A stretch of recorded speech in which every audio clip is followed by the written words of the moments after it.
Bonjour à tous, me revoilà avec un nouveau tutoriel. Aujourd'hui, je vais vous apprendre comment fabriquer ce magnifique petit berceau de bébé en pâte à sucre. Alors, tout premièrement, deux choses très importantes.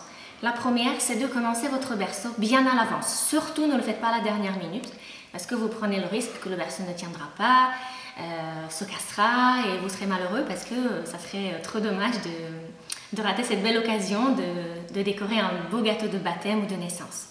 Alors, donc, préparez le berceau minimum 2 jours à l'avance.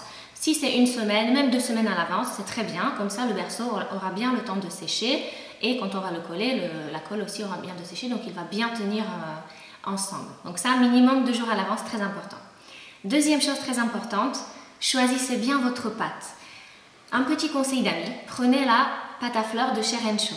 Parce que c'est une pâte qui durcit très rapidement. Elle durcit très fort, c'est-à-dire que vous aurez beaucoup moins de risques que la pâte se casse par rapport par exemple à la pâte à sucre à laquelle vous ajoutez du CMC. Ce qu'on avait dit dans les précédents tutoriels que c'est aussi possible d'utiliser une pâte à sucre classique avec du CMC pour faire des modelages, mais pour ce genre de choses où vraiment on voudra que le modelage tienne bien et ne se casse pas, ne reste pas un peu souple à l'intérieur, vraiment prenez cette pâte-là parce qu'elle durcit, comme j'ai dit précédemment, très vite et très bien. Donc vous serez sûr que le lendemain, votre berceau sera quasiment sec. D'accord? Donc très important. Ce qui est bien aussi, c'est que la Rencho, donc là j'ai fait le berceau blanc, mais vous pouvez évidemment colorer la pâte, parce que là elle est blanche, vous pouvez la colorer avec des colorants en gel, ou alors prendre la pâte à fleurs dans une autre couleur. Elle existe en rose pâle par exemple, bleu pâle si vous avez un petit bébé fille ou un petit bébé garçon, ou alors vous pouvez aussi colorer le berceau avec des colorants en poudre ou alors à l'aérographe si jamais vous avez décidé un peu plus tard quelle couleur vous souhaitez faire pour le berceau. Donc attention, la pâte, très important. Ensuite, il vous faudra le patron que je vous ai préparé. Alors c'est un berceau que j'ai dessiné pour vous spécialement. J'ai pris une image sur internet d'un petit berceau, d'un vrai berceau qui me plaisait et j'ai essayé de le fabriquer pour vous. Donc la seule chose que vous aurez à faire, c'est de le télécharger, de l'imprimer et de découper chaque part. Donc vous voyez, il y a celle-ci, donc ça c'est le front du berceau. Il y a les côtés du berceau qui sont ici et le fond. Donc en fait il y a 3 patrons. Et on va découper 1, 2, 3, 4, 5 parties. C'est tout. Alors, j'ai précédemment déjà découpé un petit peu cette partie-là. Je vais vous montrer comment ça se passe. Alors, la pâte à fleurs, quand elle sort du paquet, elle est très dure. Donc, ne vous inquiétez pas, c'est normal. Il faut bien la malaxer. Bien la malaxer pour la ramollir. Et on pourra l'étaler beaucoup plus facilement. Donc, je vais juste vous montrer comment l'étaler, quelle épaisseur et comment le découper pour que ça soit vraiment bien joli, bien parfait. Alors, donc je malaxe bien ma pâte pour qu'elle soit souple. Je vais mettre un petit peu de sucre glace sur ma surface de travail pour que la pâte n'accroche pas. Et je vais étaler donc ma pâte sur une épaisseur d'à peu près 2 mm. Alors très important aussi, n'étalez pas la pâte trop épaisse parce que le berceau serait un peu trop rustique, on va dire, pas très fin. Et aussi, il serait lourd. Donc, pour le coller par la suite, ça serait un petit peu plus périlleux. N'étalez pas non plus trop fin, parce que le berceau risque d'être beaucoup plus fragile. Et pour coller aussi, dans un autre sens, en fait, ça risque de pas trop bien tenir, parce que la pâte sera trop fine. Donc là, je vais étaler sur à peu près 2 mm. C'est largement suffisant. Et je vais prendre, je voulais vous montrer les côtés du lit, comme ça. Il vous faudra un scalpel. Un couteau simple n'est pas suffisant parce qu'il n'est pas assez précis. Je vous conseille vraiment d'investir dans un scalpel de bonne qualité. Et donc, on va découper la pâte selon le patron. Donc, si vous souhaitez garder le patron pour plus tard, vous voulez faire plusieurs berceaux, n'hésitez pas à le recopier sur un carton, par exemple, d'une boîte de céréales. Comme ça, vous le garderez beaucoup plus longtemps. Ou même sur un support plastifié, comme ça il sera vraiment éternel. Attention quand vous découpez la pâte aussi, la pâte à fleurs elle est assez élastique, donc ce qui peut se passer c'est qu'elle se détend un petit peu et votre forme risque de se déformer un peu. Donc toujours surveillez que le patron est bien positionné par rapport à votre découpe et si jamais vous sentez que la pâte se détend, n'hésitez pas à la maintenir avec un doigt pour pas qu'elle bouge et que la forme se déforme. Comme ça m'est arrivé un tout petit peu ici, vous voyez. Donc je vais recouper pour que ça soit bien plus droit, comme ça. Je vais enlever l'excès de pâte. Maintenant, pour que le berceau soit vraiment bien parfait, bien droit, je vais me servir d'une petite règle pour placer ma pâte dessus et vraiment être sûre que les côtés sont bien précis, bien droits. Parce que des fois, quand on coupe, ça peut se déformer, comme je vous ai dit. Donc voilà. Maintenant, ce que je voulais vous montrer, c'est qu'en fait, sur les côtés du lit, ici, je vous ai dessiné ça. Et regardez sur le berceau, en fait, il y a des petits barreaux. Alors, vous n'êtes pas obligé de le faire si vous ne le sentez pas. Je vais juste vous montrer comment faire pour que ça soit un petit peu plus fin. Je vais me servir d'une douille avec un tout petit orifice, je ne l'ai pas mesuré. Je peux le faire pour vous. Il fait 3 mm. Donc, ce que je vais faire, c'est qu'au milieu, en haut et en bas, je vais faire un trou. Et je vais après faire des trous un peu à distance égale des deux côtés. Donc il n'y a pas de règle vraiment, hein. Je ne l'ai pas dessiné précisément. Si vous avez peur de vous tromper, n'hésitez pas à vous faire des petites marques, même sur le patron pour être certain. Ensuite, je vais reprendre mon scalpel et je vais faire une petite incision entre les deux. Une à gauche et une à droite. Et je vais enlever le milieu. Comme ça.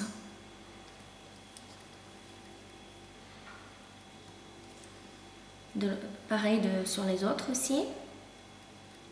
Comme ça. Et donc de l'autre côté. Comme je vous ai dit, la pâte se déforme, donc attention. Vous pouvez attendre un petit peu. Là, je l'ai découpé direct, mais vous pouvez attendre quelques minutes pour que la pâte se fige un tout petit peu. Ça sera beaucoup plus facile à couper sans qu'elle se déforme. Donc, on va faire ça sur tous les ronds. Et ça va me faire des barreaux. Si vous voulez, je vais me servir d'un pinceau sec pour arranger un petit peu les parties qui ne sont pas très bien découpées. Hop. Voilà, pour que ça soit vraiment bien joli et qu'on voit les barreaux. Donc, l'idée que ça fasse quelque chose comme ça. Ensuite, j'ai préparé déjà une découpe pour que le tutoriel ne soit pas trop long. Cette découpe-là, alors, que vous avez donc ici. Et je voulais vous montrer, donc surtout n'oubliez pas de découper cette partie-là. Et je me sers d'un petit découpoir en forme de cœur pour découper, on va dire, la tête du lit. Que ça soit joli des deux côtés, je le fais. Comme ceci. J'ai aussi, sur ce berceau-là, fait un petit motif ici, dans le pied, on va dire, du lit, en mettant un nouveau de douille. Alors un peu plus grande, une que je vais faire au milieu, et une plus petite que je vais faire sur les côtés. Alors c'est juste une idée, vous n'êtes pas du tout obligé de faire comme ça. Sur le dessin ici, je vous ai fait un ovale, donc vous pouvez découper un petit ovale avec le cutter. Vraiment jouer avec les formes, créer le berceau qui vous ressemble et qui vous plaît. Autre chose aussi, sur celui-ci, comme vous pouvez le voir, j'ai un petit peu imprimé la tête du lit. Donc je me sers d'une plaque, d'un tapis d'impression. Donc j'ai pris un avec des arabesques, mais vous pouvez prendre n'importe lequel que vous avez à la maison. Ça peut être des cœurs, des fleurs, effet bois, vraiment jouer avec les textures. Une fois que je l'ai découpé, je vais placer le tapis sur ma pâte et je vais bien appuyer pour que le motif s'imprime dans la pâte à fleurs. Alors normalement, ça on le fait avant de découper la pâte. Pourquoi? Pour éviter que la forme s'étale un peu et que la forme qu'on a eu du mal à découper avec le scalpel, on va dire, se déforme et ne soit pas aussi parfaite, aussi précise que ce que l'on a fait. Regardez, donc j'appuie. Je peux, si jamais ce n'est pas assez profond, appuyer à nouveau. Voilà. Maintenant, pour être sûr que ma pâte ne s'est pas déformée et ne s'est pas trop élargie, ce que je ne voudrais pas, je vais repasser mon patron dessus et je vais regarder. Si jamais je vois qu'il dépasse un peu, je l'arrange avec ma règle. Parce qu'il faut que vraiment le patron il sèche parfaitement droit. Parce qu'après, quand on va assembler le berceau, il faut que ça soit vraiment précis. Donc, je vais découper cette partie-là 2 fois, comme je vous l'ai indiqué sur le patron, ici. Je vais découper cette partie, donc les côtés du lit, 2 fois également. et je vais faire un rectangle blanc, un seul, qui va me servir du bas, en fait, de là où le bébé sera allongé, on va dire, d'accord? Maintenant, ce qui est très important, une fois que j'ai toutes mes découpes qui sont prêtes, je vais les poser sur du papier sulfurisé, comme ça, sur une planche bien plate, et je vais le laisser sécher au moins jusqu'au lendemain, au moins une nuit. C'est très important, n'attendez, ne soyez pas trop pressés, parce qu'il faut vraiment que la pâte soit bien solide pour qu'on puisse l'assembler. Alors, deuxième partie maintenant, on a toutes nos parties qui sont déjà sèches, je les ai préparées hier soir. Je n'ai pas découpé les côtés du lit, voilà, mais bon, c'était juste pour vous montrer au fait comment l'assembler le berceau. Alors, regardez bien. On va utiliser pour cela du glaçage royal. Alors, le glaçage royal, c'est du blanc d'œuf avec du sucre glace. Vous allez mélanger un blanc d'œuf avec environ 300 g de sucre glace. Il faut que ça soit bien épais pour que ça fasse vraiment quelque chose comme du pâte à fixe pour que les parties du berceau tiennent bien ensemble. Il ne faut pas que ça soit liquide parce que dans ce cas-là, ça va couler et ça ne va pas bien tenir. Après, si c'est trop épais, ça va déborder un peu partout, donc c'est pas non plus idéal. Regardez à peu près la consistance, c'est un peu comme une crème, d'accord, un peu épaisse. Je vais me servir d'un cure-dent aussi. Et là, ce qui est sympa, c'est qu'au fait, ce qui est bien tombé, c'est que je vais utiliser une simple boîte de thon pour maintenir, on va dire, l'ensemble du berceau, et ça va m'aider au fait que ça tienne tout seul. Donc je vais prendre d'abord le bas du lit, en fait on va dire le matelas. Je vais le poser au milieu sur ma boîte de thon et je vais mettre un petit peu de glaçage royal avec donc mon cure-dent sur les rebords. Alors c'est pas grave que ça déborde, ne vous inquiétez pas, il faut que ça soit quand même en quantité assez importante pour que les côtés du berceau adhèrent dessus. Donc j'en mets un peu partout, comme ça. Je vais positionner donc mon matelas. Je vais prendre un côté du berceau, donc regardez bien le côté intérieur et extérieur. Si on avait imprimé un des côtés, ça sera le côté extérieur. Donc je vais le placer comme ça. Et là je vais bien regarder de face à ce que mon matelas soit bien collé au milieu. Attention qu'il ne soit pas décentré comme ça ou comme ça. Il faut vraiment que je regarde qu'il soit bien placé au milieu, au centre. Donc regardez, comme ça. Je vais maintenant coller la deuxième tête du lit, on va dire, de l'autre côté, comme ça. Donc pareil, là je l'ai en face, donc je regarde que ça soit bien centré. Donc regardez, hop, voilà, donc bien parce que c'est vraiment autour de ma boîte de thon. Et avec un petit pinceau, je vais juste arranger un petit peu le glaçage royal. Le pinceau doit être souple évidemment pour qu'il ne dépasse pas trop. Je vais le pousser un peu dans les interstices pour pas que ça dépasse, que ça soit bien joli, bien lisse et que ça tienne bien surtout. Vraiment il faut qu'il y en ait un de partout. Donc une fois que j'ai ça, je vérifie aussi dans ce sens-là que le berceau n'est pas penché. Une fois que j'ai fait ça, je vais tout simplement coller les bords, les côtés du lit. Alors là, ce qui est très important, c'est de s'assurer que les côtés rentrent bien à l'intérieur. Moi, ce qui m'est arrivé dans le premier berceau que j'ai fait, que c'était un tout petit peu plus long.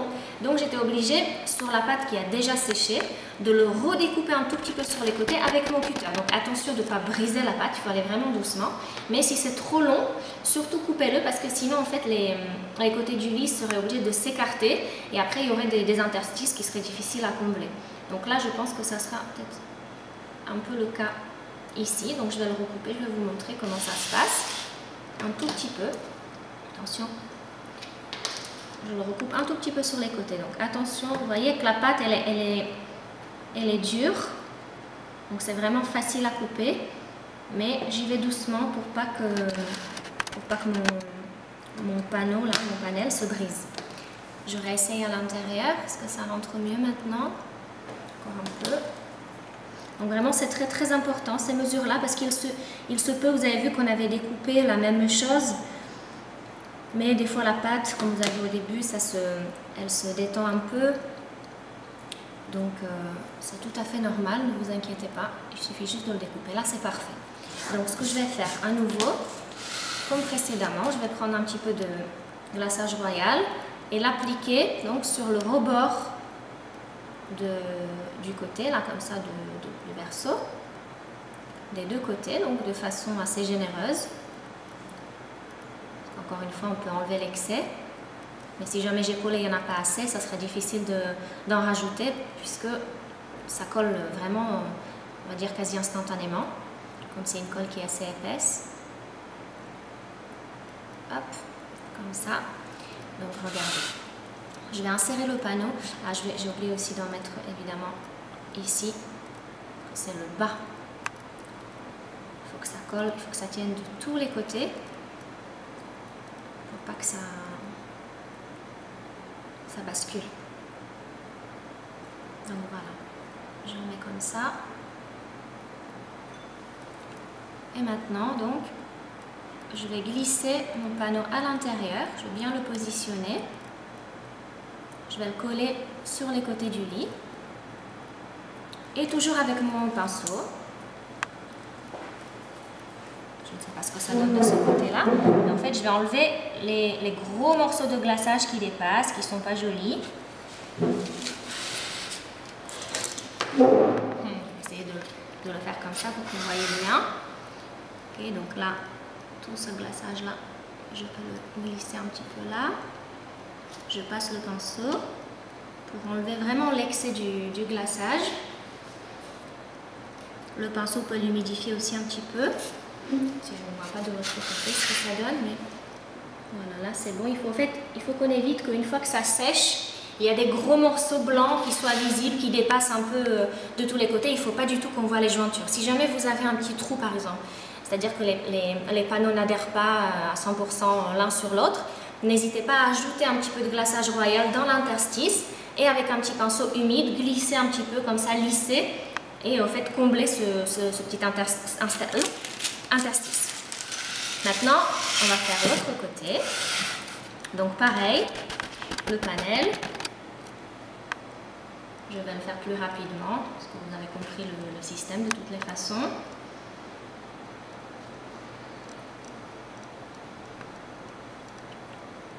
C'est un peu de l'architecture, hein. Ce qui est très important, c'est que les panneaux soient bien rigides, bien secs.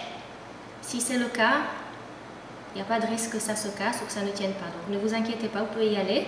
Ça paraît peut-être plus compliqué que ce que ça ne l'est en réalité. Donc vraiment, lancez-vous dans un petit berceau sans problème. Alors regardez, donc j'ai bien appuyé aussi. Avec mon pinceau, encore une fois, je vais bien lisser les interstices. Je regarde ce que ça donne de l'autre côté. Si ça dépasse, je l'enlève. Mais vous voyez que ça tient quasiment instantanément. Voilà, je l'arrange bien, que ça soit bien propre, bien joli. Et ce berceau comme ça, je ne l'ai pas encore terminé. Il me reste une dernière chose. Ce sont ces petites boules sur le dessus. Donc ça, c'est très simple. Je vais faire 4 petits pois en pâte à fleurs ou même en pâte à sucre. Parce qu'il n'est pas obligatoire que ça tienne vraiment de façon... que ça soit trop dur, on va dire, hein, les petites boules. Donc je vais mettre un tout petit peu de glaçage royal sur les 4 extrémités qu'on avait découpées avec la pâte. Et je vais préparer mes petits pois à l'avance, les 4, pour être certaine que la taille est pareille. Je vois qu'il y en a un qui est grand, un qui est petit. Donc je vais les mettre les uns à côté des autres pour vérifier que c'est bien la même taille. Et une fois que c'est bon, je vais juste les placer sur les extrémités et je vais laisser sécher l'ensemble. Je vais vérifier bien que mon berceau est droit. Ça, c'est très important. Donc, regardez, hop, je glisse juste ma petite boule sur le sommet. Elle peut être plus ou moins grande, c'est comme vous voulez.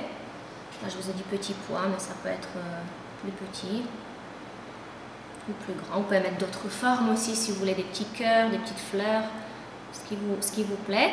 J'enlèverai l'excès évidemment avec mon pinceau comme j'ai fait précédemment. Je vais vérifier que mon berceau est bien droit, qu'il ne penche pas, qu'il y a de la colle de partout, qu'elle ne dépasse pas, que ce soit vraiment bien propre.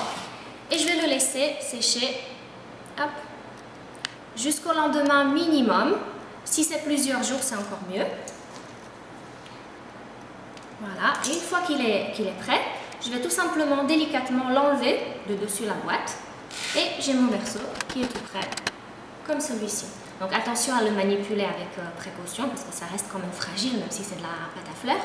Et après vous pouvez le coller sans problème sur votre gâteau. J'ai fait exprès qu'il ne soit pas trop instable, il est un petit peu plat sur le bas donc il tiendra bien sur votre gâteau.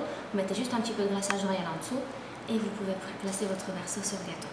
Donc voilà, j'espère que ce tutoriel vous a été utile, qu'il vous a plu. J'espère que vous allez m'envoyer les photos de vos créations, j'ai très hâte et je vous dis à très bientôt.